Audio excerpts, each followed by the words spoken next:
Let's please settle down. Okay, Attorney Janan.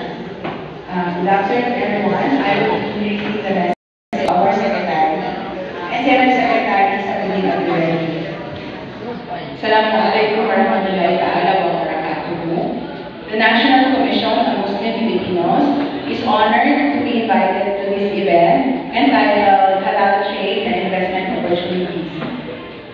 This is a great platform for showcasing the rich cultural heritage and economic opportunities of the halal industry in the Philippines. I would like to extend my gratitude to DTI Secretary Alfredo Pascual, who is represented now by Alina Pal, the project manager, and also to, of course, PCCI Quezon City, headed by Attorney Ariel Mateo.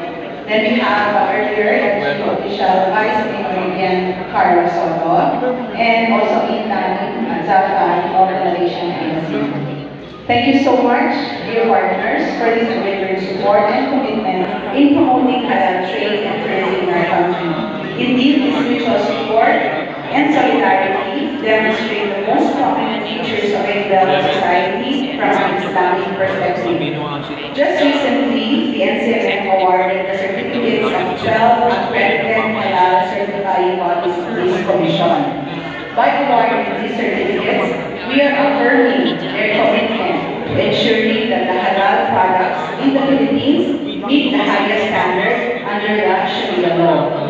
And earlier today, which Undersecretary Mr. Carol Sanchez also attended in Hindi, we launched our halal modules. So with the launch of these halal modules, we are taking a significant step towards enhancing the quality of halal education in our country.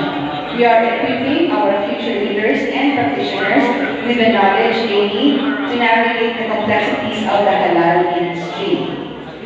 So thank you and shukran once again to all our partners. Inshallah, we will work together towards the common goal of promoting halal trade